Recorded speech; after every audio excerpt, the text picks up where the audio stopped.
Welcome to Crown Chat with Nichelle, where we celebrate remarkable women who are making waves in the world while juggling the demands of everyday life, inspiring others, and leaving a lasting impact. I'm your host, Nichelle Miller, your reigning pure international elite Miss Central Region. Join me as we explore the stories of extraordinary women shaping our world right here on Crown Chat. Welcome to Crown Chat. I am so excited that everyone has come back to join us. I have a very special guest tonight, and I cannot wait for you all to meet her. So let me bring her in the studio. There she is. Hello, Queen. Hi, I'm so excited to be here. Thank you for making time for me. You're always so gracious, and I just love it. Tell everyone at home who you are. Yes, hello everyone. My name is Dyna Martinez, and I am your reigning Miss Banks of the Wabash, competing at Miss Indiana on June 29th. So very excited to get to know one another a little bit more, Nichelle, and kind of talk about why we do the things that we do and why pageantry is so important. Wonderful. Wonderful. I love it. So tell us, everybody wants to know it's a pageant. What's your platform? Yes, so my social impact is Defy the Odds.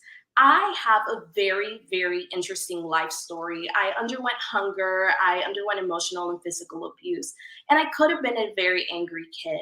But something along the lines of maybe it was the mentors around me, the love of God, and truly this ambition and resilience, a spirit that was ingrained in me, really taught me the skills necessary to say, you know what?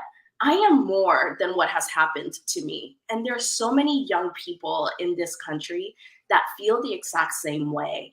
And they just need someone that loves and cares for them. And that's what Defy the Odds does. I'm very excited to talk about my organization and really talk about why the Miss Indiana opportunity truly changed my life. I love that. I love that. So we're going to get deep into that in a jiffy, but you are competing for Miss Indiana, and I believe, did you post that this is your aging out? Yes, I'm aging out. So this is my 7th try. And you know what? It's kind of bittersweet actually. So I've grown so much. I was 19 years old when I started in the organization. You know, when you're 19, you think you know everything, right? You're like, oh, I'm gonna win. And my very first pageant, I was singing my talent song. My throat kind of croaked in the middle of my note. And, you know, that kind of like taught me I can continue doing this, and I never gave up, and I'm still here. And so with new changes, I'm 27 years old now, and it's time to go, but I've impacted so many people over the last 7 years. I love that. 27, you're a baby. You're a baby. A very mature baby, but a baby to me. So what keeps you coming back? You said this is your seventh trip. So tell us what keeps you going. Honestly, there are 2 reasons. The first one is I think that anytime I'm on stage, whether it is answering an onstage question or an appearance like the Lions Club appearances or the Easter egg hunt in Scienceville, where I get to interact with community members and they tell me that I've changed their lives or that they've heard of my organization, Defy the Odds LLC, or a little girl coming up and saying, you look just like me. You're so beautiful. I wish I was like you. That is impactful. And that to me is really the reason why I keep coming back, because when I was 7 years old, I wanted to see people that overcame so many obstacles. And so I truly think that's highly important as women of color to know that no matter what we do, whether it's an appearance or even just a wave to someone, you're truly impacting their life. That's a legacy that you're leaving behind. And secondly, it's the people. I love the people in the Miss Indiana organization. They are super supportive. They've been there for me in my ups and my downs. When I decided I was a pop singer, when I decided that I loved talking about politics, they were there for me.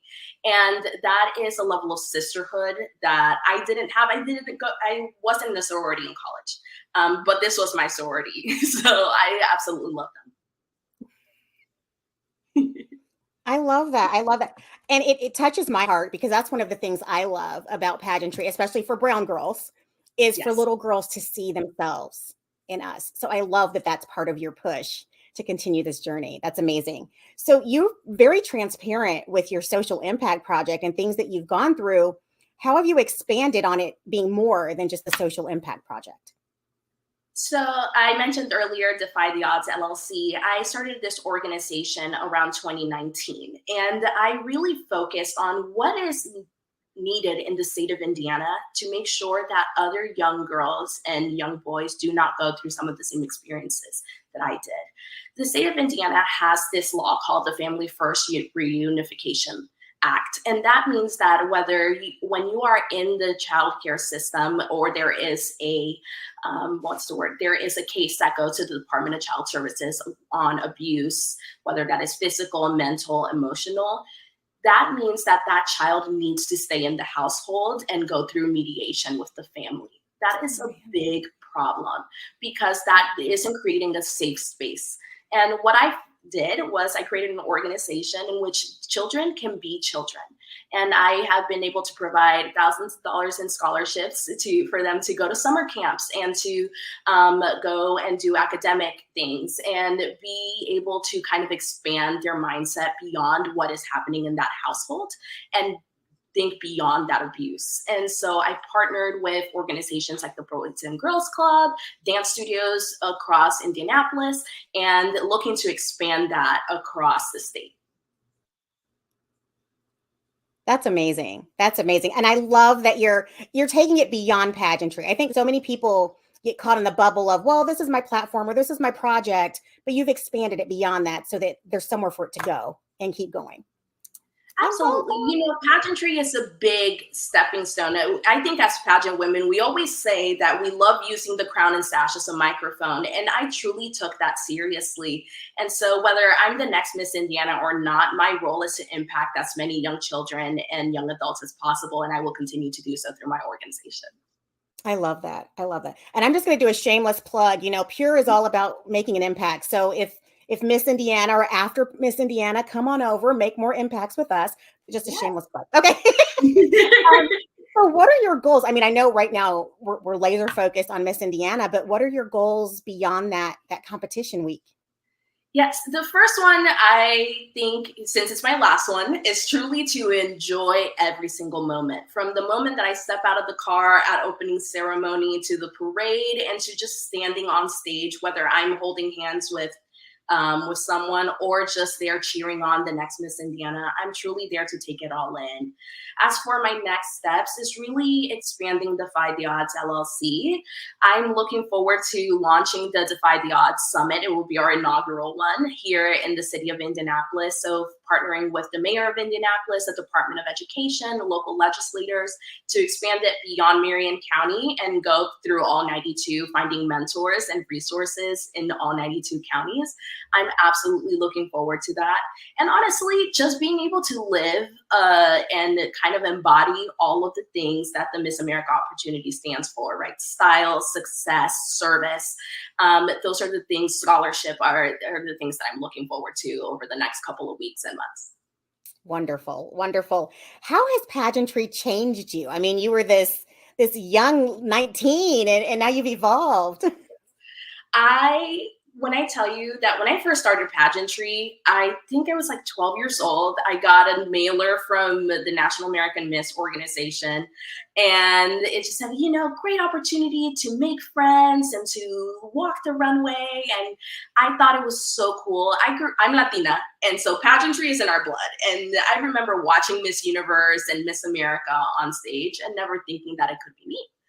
And so once I got that mailer, it turned to my mom and I was like, you know, I think I want to do this. I was very excited about it. And we were sitting in the parking lot and she asked me, are you sure? What do you want to get out of this? Mm. And like a good 12, 13-year-old, I said, I just want to make friends. A very expensive hobby to make friends, but you know what? Absolutely. It truly changed my life because I would not have the job that I have now. I don't think I would have the organization that I have now, the friendships that I have now without pageantry. This is a space in which young women can be women and they can support each other.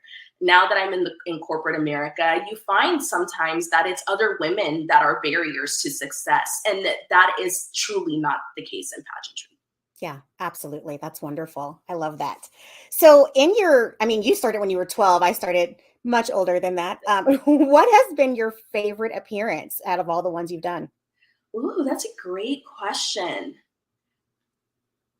I think it was when I addressed a couple years ago, I addressed an audience of women from all across the state of Indiana. We were here at the State House for International Women's Day, and as a young leader in the political space, I was given the opportunity to address them and to talk about why it is important for women specifically to be involved in politics. And that was truly impactful because so many other women told me, you know what, I wish that when I was 22, 23, I just had someone to push me. Statistically, women are need to be asked 7 times before they take the decision to run for office. And I don't think that is necessary. Our male counterparts don't go through the same things, and we are just as qualified, if not even more. And so has been one of my favorite appearances. It's wonderful. And I think I remember you posting that one. I just love watching your social media. And I'm just like, oh, she's doing that. Oh, she's doing this. And you're always somewhere. So if y'all are not following her, please follow her social media and follow her journey to Miss Indiana. Okay. So what would you say is the best piece of advice you've received along this journey? I think I mentioned earlier that everyone that I've come in contact with the last 7 years have been super supportive. And it sounds truly cliche when someone tells you, be yourself. Um, I think we shared this common experience as Black women, and but especially for me as a Latina, that you think that you have to fit a mold to be successful. And that is truly not the case. I've truly not been happier than I am right now, when I didn't feel the need to wear the specific dress and the pantyhose and the closed toe shoes. But, you know, like I wanted to personally express myself, whether that was through my clothing or through my music. And so when they say be yourself, that is truly what pageantry reimagined is. That is what new age pageantry is. And that is when you will definitely make the most impact in the people around you. Yeah, yeah, and you feel more comfortable. I think when you're trying to fit the mold and you're trying to remember, like, okay, I have to do this and I have to do this, you get all wiggy. So I think And that's my great. anxiety will not let me, like, you can tell when I'm trying to do everything that everyone else has told me to, and I'm just overthinking everything. Yeah, yeah, for sure, for sure. So tell us a little bit. I mean, I've seen posts, I've heard all these great things. What is Miss Indiana Week like? Can you give us a sneak peek in there? It is the glitteriest, fun, most fun summer camp that exists. So you check in on a Monday afternoon, right? And we're all living together. At least all the Miss contestants are all living together for about 5 days. You have roommates. It's like being back in college. And I think that now that I'm out of it, it's so cool to have that. I was a commuter student. I went to IUPUI. And so I didn't have the dorm room lifestyle that is very traditional for college age women. And so to me, it's truly so much fun to get to know my peers and to really learn from them, because it's easy to see and scroll through social media, but to kind of really sit there for 5, 6, 12 hours a day with someone, you really get to know them. And that's how the lifelong friendships form. Definitely, definitely. Is there any one person that you're looking most forward to seeing? Well, I think I have to say our Miss Indiana. She was second runner up at Miss America, and she is absolutely fantastic. I follow Sydney since she was 18 years old, and she competed at her first local. I was in the audience, and I knew then that she was truly talented and would change the world. And she's now very close to me. We see each other a lot. She's in Indianapolis, so looking forward to spending a whole week with her. Wonderful. She's an amazing young lady. That's amazing. What is one thing you would not change about yourself? We kind of talked about being yourself, so this might tie into that. You would not change about yourself for a pageant. Ooh, I don't think I would change anything. I would just continue being, if someone thinks I'm loud because I am backstage listening to Pitbull and, like, quote unquote twerking it up, I will probably do that. I can't, just for the audience, I cannot twerk. I'm just like letting it be known right now. But I wouldn't change that. It makes the experience completely worth it. I think that too often we think we need to be perfect. And I've really learned and embraced this reckless authenticity model in every aspect of my life, whether that is in pageantry, in corporate America, in my organization. So, for everyone that's at home, I mean, this show is all about dreaming and empowerment. How do you keep it all together? How do you prioritize? I mean, you're this amazing queen. You have your own LLC, you have corporate America, and you're competing. How do you keep it all prioritized and together? It's hard, but I have very great mentors around me. My family is a big, big support to me. And sometimes I probably do take them for granted. And like, I think I should probably be much better about that. I think that a planner is always important. I color code everything. When I have a planner, a physical planner, I have two cell phones. I keep everything on a calendar. And my friends always joke that if it's not on the Google Calendar, it's not happening. So that is how I keep all of my priorities set. And I've also been very good about making sure that anything that comes into my life fits what the end goal is, and it's impacting as many young people as possible. So whether that is on a Saturday night, I have an appearance and it's reading books, or going to a drag show to support my friends, because the LGBTQIA plus community is just as important and their issues are just as important as anything else. That is what I will be doing. Okay. Love it. I love it. I'm a planner girl. So you had me at planner. I was like, yes, that's the stickers is amazing. We kind of talked about, how as little girls and even now as title holders, it's important to impact little girls that look like us as well as everyone. But what advice would you give your 5-year-old self watching a pageant, thinking that will never be me? Wow. I think about that a lot. I definitely think about it a lot. I think the first thing is kneeling down to that 5-year-old version of myself and telling her, you could be anything you set your mind to. Yeah. You do not have to listen to those demons that are in your head, or to that negative mentality that the world may set upon you. Your dreams and your aspirations are just as valid as anyone else. Like, you could be both a lawyer, you could be a pageant queen, you could be anything, you could be a singer, you could be anything you set your mind to. And there are people around you that will support you no matter what. I love that. I love that. And it's important to have that village, So I think that you have an amazing village. I told you we got to judge a pageant, your mom and I together, and she just could not stop praising you. So I think you have a pretty strong village there. We're about at the end of our time. What is something you want to make sure the audience knows about you, or a message you want to get out to everybody? Yes, I think the first thing, I would invite everyone to visit my website, youdefytheodds.com, and really learn about what we do. It's a work in progress, because everything in the state of Indiana, to me, is a work in progress. I believe the state of Indiana has so much potential to be amazing. It has the potential to create quality of life for everyone, to live the best life here, and they don't have to go elsewhere. And something else that you should know about me is that my community is strong. Our Latino, Black, Afro-Latino community is amazing. We are a growing population here in the state of Indiana. And we are ready to take over the world, and not just pageantry, but even every aspect, whether that is corporate or legislative. I would love to tell every young woman that I come in contact with that you are more than your circumstances. Wow. Are we having tech issue? There